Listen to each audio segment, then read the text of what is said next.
wabarakatuh. Selamat sore sahabat Bawaslu. Kali ini kita kembali lagi ke acara kita ngabuburit pengawasan. Pada sore hari ini sahabat Bawaslu kita akan mengangkat tema tentang Ramadan berintegritas, jaga lisan dari hoax, jaga hati dari sara, jaga diri dengan netralitas. Kita akan ditemani seorang narasumber. Beliau adalah Mbak Ayu Rizky Permatasari. Beliau adalah Kasubag Penanganan Pelanggaran Penyelesaian Sengketa Hukum dan Data Informasi Bawaslu Kabupaten Blora. Selamat sore Mbak Ayu. Assalamualaikum. Waalaikumsalam. Gimana kabarnya hari ini? Alhamdulillah. Sehat ya? Walafiat. Alhamdulillah. Ya, beliau ini tergolong apa ya? Baru di Blora. Baru Betul. berapa? Saya baru mau jalan 1 bulan. Mau jalan 1 bulan ya? Betul. Gimana rasanya di Blora, Pak? Ya, kesan saya di sini alhamdulillah lah. Saya pertama kali menjajaki kota Blora. Yeah. Ternyata kotanya bersih ya, Mas ya. Alhamdulillah. Pantas saja. Nyaman ya, Pak? Dapat penghargaan Adipura. Alhamdulillah. Sebelum kita berjalan nanti ke ini, Mbak, ke materi, mungkin boleh cerita sedikit tentang sedikit banyak mungkin pengalaman Mbak Ayu yang sudah turun di dunia pengawasan kepemiluan, khususnya mungkin di posisi Mbak Ayu saat ini di penanganan pelanggaran atau penyelesaian sengketa dan hukum. Mungkin bisa singkat. Ya, baik. Terima kasih Mas Tono atas pertanyaannya. Baik. Pertama-tama saya ingin mengucapkan terima kasih, rasa syukur tentunya Mas kepada Allah Subhanahu wa taala yang telah memberikan saya kepercayaan dan amanah baru sebagai Kasubag PP PS Hukum tentunya di Bawaslu Kabupaten Blora. Ini merupakan tantangan bagi saya, tantangan baru yang mana saya sebelumnya belum pernah sama sekali menjajaki dunia PP dan PS ini. Ini kan ilmu baru ya Mas ya yang harus nantinya saya dalami, harus saya kuasai bersama-sama dengan staf saya di divisi PPPS Hukum. Kesan pertama nih Mas, saya menjajaki Kota Blora. Ini kan terkenal dengan pohon jati ya. Kota Jati, kayu jati, iya, betul. betul. Memang untuk kayu jatinya di wilayah Kabupaten Blora ini ternyata memiliki kualitas yang tinggi, Mas. Iya, terbaik. Saya memang kemarin kan sempat searching gitu ya di Google, apa sih keistimewaan dari wilayah Kabupaten Blora itu tersendiri.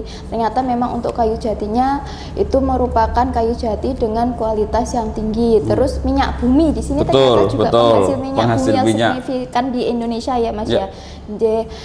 Lalu ternyata di sini juga banyak tempat wisata Mas. Saya baru tahu ada yang namanya Goa Terawang. Oh iya, Goa Terawang. Goa Terawang. Itu di daerah mana Mas? Di daerah Tobanan. Di daerah Tobanan. Itu kecamatan atau kecamatan? Betul. Paling ya? ujung barat. Paling ujung berbatasan barat. sama Gerobokan dan Pati. Oh begitu, Ya. siap. Lah bolehlah nanti kapan-kapan kita bersama-sama dengan staf divisi PPPS kita berkunjung ke sana Mas jika suatu saat ada waktu selo gitu nggih. Terus ada Lokotor. Iya, di Cepu. Lokotor ya itu di Cepu, betul, wisata sejarah kereta hutan jati. Saya sendiri juga belum tahu, belum pernah itu di mana. Baru lihat dari video-video. Betul. Mungkin untuk ini tadi terkait di penanganan pelanggaran gimana? Ada cerita singkat? Untuk cerita singkat sebelumnya karena saya belum pernah di divisi penanganan pelanggaran, cuman baru tahu secara umum aja ya Mas. Ternyata divisi penanganan pelanggaran ini nantinya yang akan bersinggungan langsung dengan peserta pemilu ya, pasangan calon, partai politik. Nah ini nih yang rawan Mas biasanya. Yang perlu kita antisipasi nantinya ke depan karena kita kan sebagai seorang pegawai ASN tentunya harus dituntut netral, tidak boleh berpihak, dan ini merupakan tantangan bagi saya gitu, tantangan tersendiri bagi saya bagaimana kita menempatkan diri sebagai seorang ASN, sebagai pengawas pemilu yang harus bersinggungan langsung dengan penguasa politik yang nantinya akan berkontestasi ataupun akan memperebutkan kekuasaan itu sendiri, seperti itu. Oke, mungkin untuk materi tema yang kita bahas pada sore hari ini agak ngeri-ngeri sedap karena di momentum puasa ini Mbak Ayu ya, bagaimana kita harus tetap jaga lisan. Nah, kalau tema kita jaga lisan dari hoax, jaga hati dari sara, dan jaga diri dengan netralitas. Menurut Mbak Ayu, dari tiga tema, ada tiga rangkaian tema ini sebagai mengapa memilih aspek ini sebagai pondasi etika berpolitik khususnya untuk ASN gitu kan. Betul. Tadi ada lisan, hati, sama diri ya Mas. Iya. Tiga prinsip ini ya yang harus dimiliki sebagai seorang ASN. Nah, untuk temanya memang saya tidak membuat sendiri Mas. Jadi ada staf yang sudah diamanahi untuk ditugaskan untuk membuat tema apa yang nantinya bagus untuk kita sampaikan di dalam acara sore hari ini, yaitu ngabuburit pengawasan. Kita berikan apresiasi dulu kepada staf tersebut. Kenapa kok jaga lisan, hati, sama diri gitu? Gini Mas, sebenarnya etika berpolitik itu ada seninya. Seseorang ketika sudah ingin terjun ke dunia politik itu, jika tidak diimbangi dengan tadi lisan, hati, sama diri, itu pasti akan menimbulkan atau memunculkan moral-moral yang nantinya dipandang kurang baik di masyarakat. Karena pondasi ketika menerjunkan diri dalam sebuah lingkup politik, pasti yang harus dijaga yang pertama adalah lisan. Yang kedua hati. Kenapa hati? Karena hati ini merupakan hawa nafsu di setiap diri manusia. Jika hati tidak kita jaga, itu bisa nantinya kita saling menjatuhkan lawan politik. Apalagi kan dunia politik itu Mas Ngatono tahu sendiri. Tidak perlu saya jelaskan lagi. Lalu untuk diri, kenapa kita harus membentengi diri kita dengan netralitas itu tadi? Jika tidak, nanti kita bisa mudah tergoyahkan, kita terbawa arus. Dan menurut saya tiga prinsip itu memang harus ada di diri seorang ASN itu sendiri, seperti itu. Karena dari lisan, hati, hingga diri tadi ya Pak ya. Betul. Terkait mungkin jaga lisan, banyak ASN mungkin nggak tahu ya namanya orang. Ada berita di forward gitu kan di grup WA gitu, entah keluarga atau alumni sekolah gitu. Sebenarnya sih nggak masalah, tapi secara hukum ketika kita sharing informasi gitu, itu bisa menjadi berubah menjadi pelanggaran kan gitu. Semisal itu berkaitan dengan hal-hal tadi, mungkin Mbak Yu bisa sedikit jelaskan itu. Biar tidak asal share gitu. Bagus untuk pertanyaannya. Nah, yang mau saya tanyakan nih, informasi atau berita itu tuh terkait apa Mas? Kalau jika tidak ada kaitannya dengan politik, mungkin menurut saya tidak bisa dikatakan pelanggaran netralitas. Beda lagi nih Mas, semisal pada tahun politik gitu ya. Misalkan saya pribadi menge-share informasi atau berita terkait dengan foto pasangan calon semisal. Jangan lupa pilih ini ya nanti ketika pemungutan suara.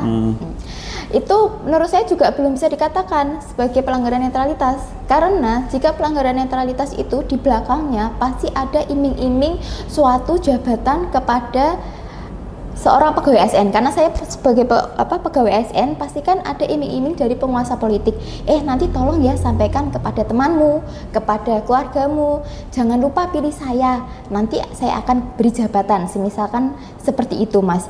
Dan kita sebagai Bawaslu, pengawas pemilu gitu ya, kita juga dituntut untuk harus pintar-pintar menjaga sikap, menjaga diri, yang mana tidak boleh langsung menindak suatu pelanggaran apabila memang sebetulnya pelanggaran itu dikatakan suatu pelanggaran netralitas. Karena seperti itu tadi, jika hanya saling share aja, di belakangnya tidak ada dia mendapatkan keuntungan tertentu, menurut saya juga belum bisa dikatakan pelanggaran netralitas. Seperti itu. Tadi mungkin ditekankan soal ini jaga hati dari Sarah juga.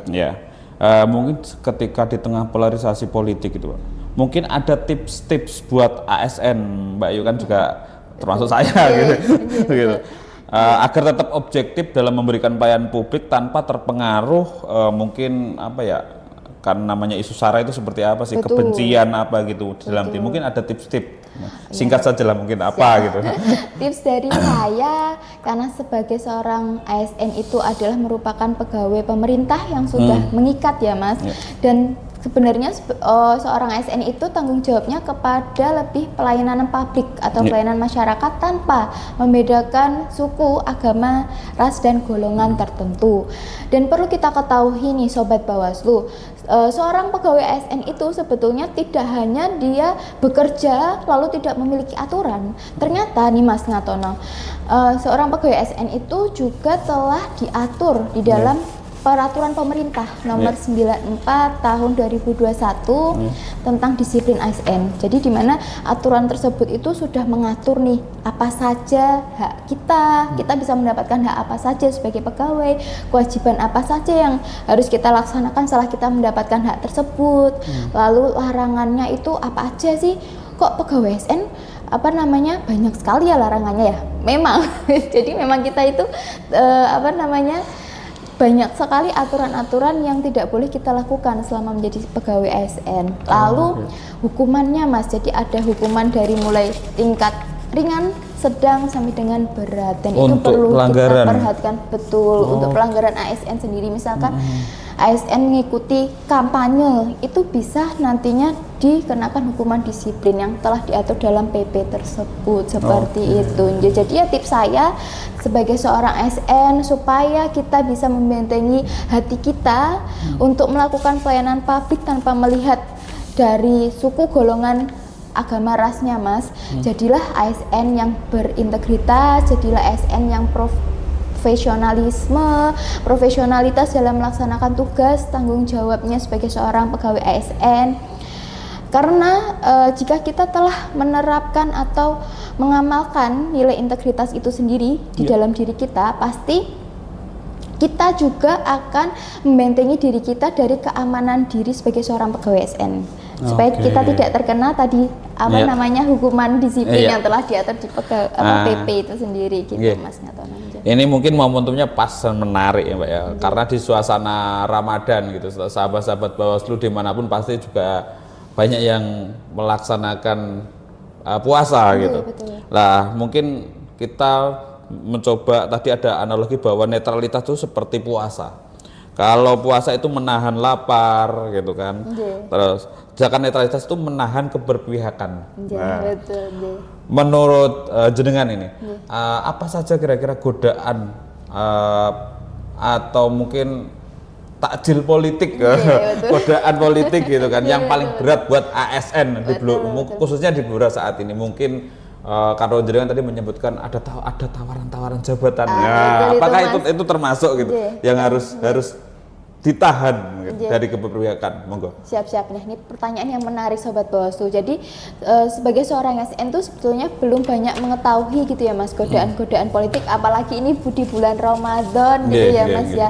Kalau puasa kita disuruh untuk menahan diri dari makan, minum, serta hawa nafsu. Nah ternyata nih Sobat Bawaslu, godaan politik di bulan Ramadan gitu, kita juga harus menahan diri dari keberpihakan pasangan calon ataupun penguasa politik seperti itu. Nah, godaan apa nih Mas kira-kira? Itu tadi Mas, yang pertama sudah saya jelaskan, iming-iming jabatan. Jabatan pasti. Jadi, itu ya. Pasti tidak bisa dihindari oleh seorang pegawai ASN, apalagi walaupun tidak di tahun politik di tahun-tahun seperti biasa pasti ada saja penguasa politik yang akan menawarkan kepada seorang pegawai ASN untuk naik jabatan, untuk menduduki jabatan tertentu. Nah, ini biasanya jika memang menduduki jabatan tapi ya memang mumpuni gitu nggak masalah Mas. Tapi terkadang ada penguasa politik ini yang secara terang-terangan untuk meminta imbalan atau istilahnya simbiosis mutualisme antara pejabat yang akan terlantik dan si penguasa politik ini, dan ini bisa menyebabkan birokrasi di suatu pemerintah ini sulit terkontrol hingga terjadinya KKN. Seperti itu sebenarnya penyebabnya ya itu lagi Mas Ngatono. Mungkin kita sedikit melakukan mitigasi Mbak Yub, terkait tadi kembali lagi ke saring sebelum sharing gitu. Kita kembali lagi ke situ.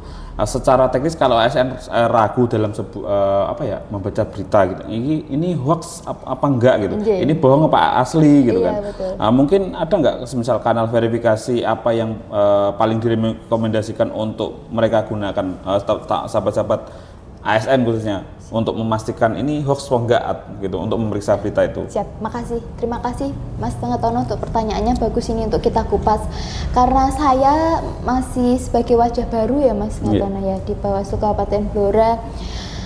Saya juga masih sedikit meraba-raba ini. Sebenarnya kanal apa sih yang bisa digunakan seorang pegawai ASN untuk mengecek sebetulnya itu berita itu betul tidak, kebenarannya valid atau tidak, atau malah hoax gitu ya Mas. Kita mungkin nantinya Mas ke depannya saya pinginnya menjalin sebuah kerjasama dengan lembaga terkait di pemerintah daerah yang ada di Pemkab Blora.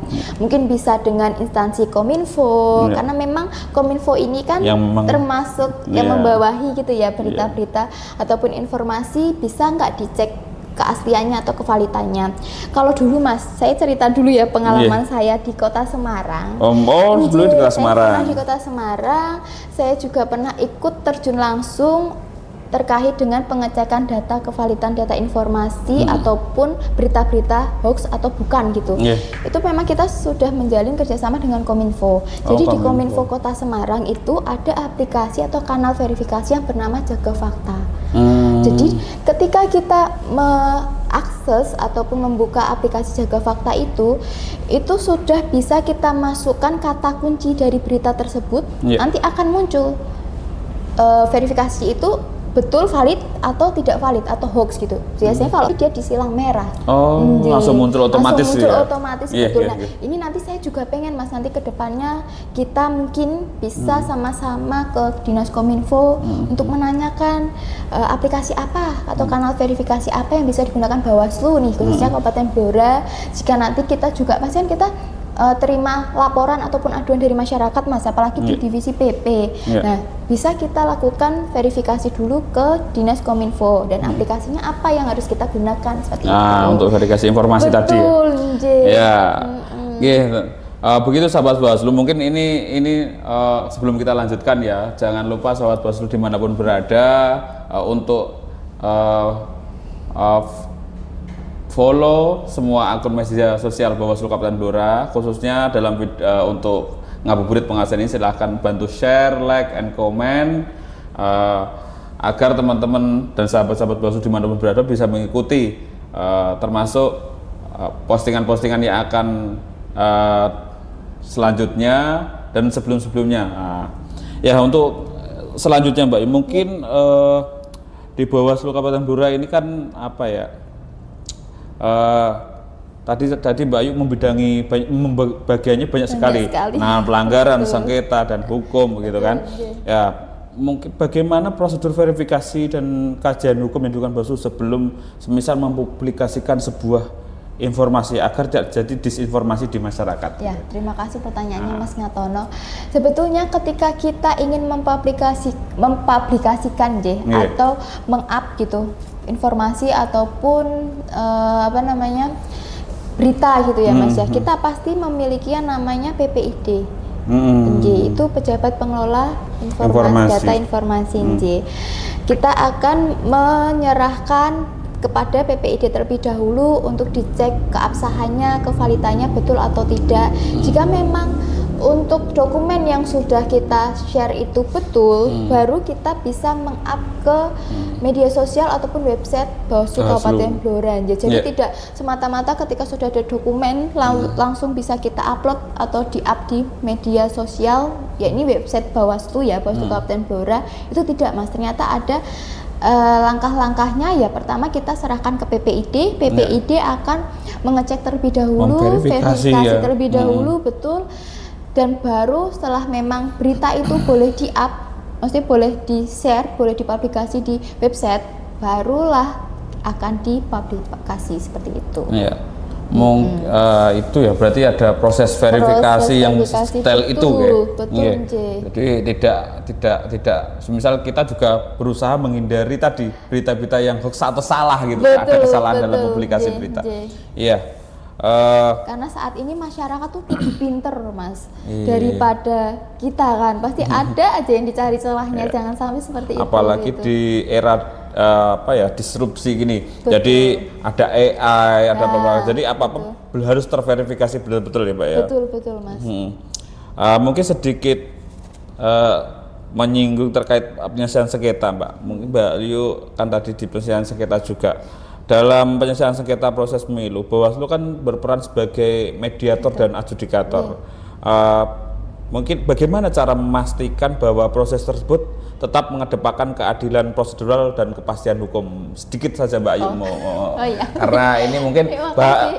Mbak Ayu itu sangat luar biasa kalau di Bawaslu ya, karena Enggak juga ini. subjeknya banyak sekali.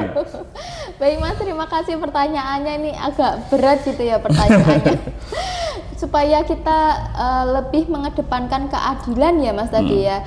Ya kita sebagai lembaga pengawas pemilu dan ditugasi menjadi mediator yang nantinya memediasi gitu jika ada perselisihan sengketa gitu ya, antar peserta pemilu ataupun antar penyelenggara pemilu. Nah, pasti kita dituntut untuk bisa bersikap adil, Mas. Kita tidak semata-mata harus memihak salah satu pasangan calon ataupun calon lainnya seperti itu. Jadi kita harus mengedepankan klarifikasi terlebih dahulu, kita memperhatikan saksi-saksi, pembuktian juga ya, butuh bukti yang harus konkret. Kita juga tidak semata-mata bisa langsung memutuskan bahwa si A itu salah gitu kan, tidak bisa, karena kan yang namanya mediator itu kan terjadinya mediasi antara kedua belah pihak yang nantinya supaya bisa terjadi kata sepakat. Muncul kesepakatan dari kedua belah pihak. Jadi istilahnya musyawarah keluarga ya Mas ya, mediasi itu. Nah, terus untuk adjudikasinya ketika mediasi ini tidak tercapai gitu Pak? Betul, ketika mediasi ini nanti kedua belah pihak tetap masih bersikukuh dengan pendapatnya, misalnya si A tetap pendapatnya, si B juga tetap kekeh dengan pendapatnya, ya kita ajukanlah adjudikasi. Jadi kita juga di situ sebagai adjudikator itu ya Mas ya. Pasti kita juga dituntut untuk bersikap adil, profesional, juga tidak memihak salah satu pihak. Bagaimana kedepannya bisa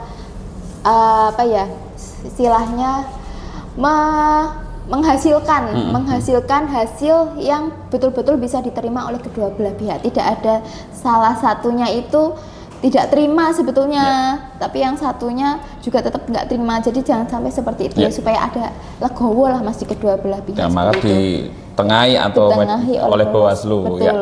Ya mungkin ini banyak yang sudah kita bahas Mbak Ayu. Mungkin dari tema yang kita angkat ini, dari materi yang disebutkan di manfaat netralitas adalah mungkin menjaga diri kan gitu kan. Kalau kita netral insya Allah aman semuanya kan. Kan tidak ada masalah, apalagi kita melanggar, mungkin kita netral gitu kan.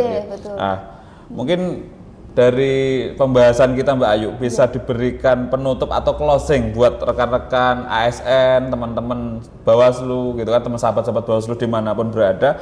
Kenapa menjaga netralitas itu sebenarnya adalah cara terbaik untuk mencintai karir dan keluarga kita semua ya, karena kita kan sama-sama ASN. Monggo. Betul. Baik sahabat Bawaslu dimanapun Anda berada, khususnya seluruh pegawai ASN di wilayah Kabupaten Blora maupun di seluruh pegawai ASN di seluruh Indonesia, tips dari saya nih, sebagai seorang pegawai ASN kita harus memiliki nilai integritas dan nilai profesionalisme serta netralitas yang ada dalam hati dan pada diri kita. Terapkan itu dalam menjalankan tugas pokok dan fungsi kita, tanggung jawab kita sebagai seorang pegawai ASN. Jangan sampai ketika kita memiliki keberpihakan kepada pasangan calon ataupun afiliasi politik tertentu, justru itu bisa menjatuhkan atau membahayakan karir, reputasi, bahkan keluarga kita seperti itu. Jadilah pegawai ASN yang tetap pada aturan, taat pada aturan sesuai dengan prosedur SOP yang sudah ada pada setiap lembaga ataupun instansi pemerintah yang tempat di mana kalian bekerja, seperti itu sahabat Bawaslu. Dan satu lagi, ketika kita bekerja di suatu tempat yang sesama dengan pegawai ASN, untuk mencari makan yang sama di suatu tempat, janganlah kita untuk menjatuhkan piring sesama pegawai ASN di tempat di mana kita bekerja. Tetap jagalah profesionalitas, bekerjalah dengan hati, bekerjalah dengan ikhlas, dan tetap berorientasi kepada pelayanan publik dan masyarakat tanpa membedakan suku, agama, ras, dan golongan tertentu. Seperti itu Sobat Bawaslu. Ya, itu Mbak Ayu. Mungkin ada tambahan sedikit Mbak Ayu, khususnya untuk di Bawaslu Kabupaten Blora, apa harapannya di Bawaslu Blora ke depannya gitu. Apalagi ini kan momentum non tahapan, belum ada tahapan pemilu nih berjalan, tapi ke depannya kan tahapan pemilu berjalan. Mungkin ada harapan, monggo. Harapan saya Mas, karena saya di sini sebagai wajah baru, harus membidangi yang sebelumnya saya belum pernah bidangi gitu ya Mas. Banyak sekali harapan saya, semoga nanti kita ke depannya sama-sama bisa membawa divisi PPPS Hukum ini di Bawaslu Kabupaten Blora menjadi lebih baik, lebih berwarna, lebih hidup, lebih bisa dikenal oleh masyarakat ataupun publik, tidak hanya dipandang sebelah mata. Karena ini kan biasanya Bawaslu, ngapain kalau nggak pemilu pasti nggak ada kerjanya. Padahal sebetulnya kita ini juga membuat kajian-kajian tertentu gitu kan ya Mas ya, yang harus kita buat selama masa non tahapan. Dan harapan saya ketika nantinya di masa pemilu atau di masa politik gitu ya, di masa yang akan datang, karena sebentar lagi juga kita akan mempersiapkan gitu ya Mas untuk tahapan pemilu, biasanya 2 tahun sebelum itu ya kalau saya tidak salah. Itu supaya kita lebih bisa bekerja sama, saling gotong royong untuk bersinergi menjalankan tugas-tugas kita sehari-hari, khususnya di divisi PPPS dan hukum.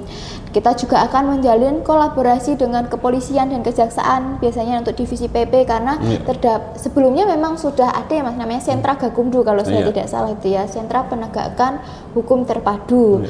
Ya itu nanti kita juga akan tetap menjalin kolaborasi, karena divisi PP ini berat Mas, karena harus mempelajari aturan, harus mempelajari kajian, jangan sampai ketika nanti kita membuat putusan itu merugikan orang lain seperti itu, karena kan itu juga menyangkut dengan menyangkut dengan hak asasi manusia lain gitu kan Mas. Jangan sampai kita menuntut berapa tahun nanti padahal tidak segitu seharusnya kan, kita juga dituntut sama yang di atas kan seperti itu.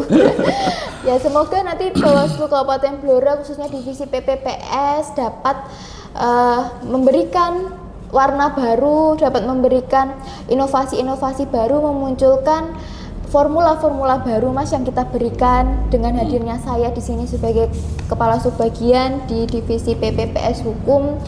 Dan semoga kita bisa Mas, tetap solid jika ada permasalahan ataupun ada kendala, bisa kita sama-sama diskusikan, kita cari solusinya apa bersama-sama supaya kita ke depannya tetap bergandeng tangan, bergotong royong untuk mewujudkan lembaga kita ini, Bawaslu, menjadi lebih baik dan lebih maju. Oke, mantap. Ya, begitu sahabat Bawaslu, banyak hal yang disampaikan oleh Mbak Ayu tadi. Kenapa saya dari tadi manggil Mbak? Memang beliau masih sangat muda. Walaupun beliau jabatannya kepala subbagian, tetapi memang beliau masih sangat muda ya Mbak ya. Muda Mas, 17 tahun saya masih. Gitu, terima kasih sahabat Bawaslu. Mungkin tidak harus saya simpulkan, biar kita nanti ada muncul diskusi. Silahkan sahabat Bawaslu yang mungkin ada pertanyaan, silahkan komentar gitu kan, agar nantinya kita bisa mengumpulkan pertanyaan dan mempersiapkan jawaban yang jelas dan pasti gitu, agar sahabat Bawaslu bisa memahami apa yang kita diskusikan pada sore hari ini. Oke, sahabat Bawaslu, terima kasih atas perhatiannya semuanya pada kesempatan kali ini. Selamat berbuka puasa, Mbak Ayu termasuk. Semoga puasa kita hari ini diterima oleh Allah Subhanahu wa taala. Amin ya rabbal alamin. Terima kasih. Akhirul kata, mohon maaf jika saya dan mungkin Mbak Ayu ada kekurangan dalam menyampaikan, gitu Mbak Ayu ya. Kita tutup pada ngabuburit pengawasan pada sore hari ini. Bersama rakyat, awasi pemilu, bersama Bawaslu, tegakkan keadilan pemilu. Terima kasih. Wallahul muwaffiq. Assalamualaikum warahmatullahi wabarakatuh.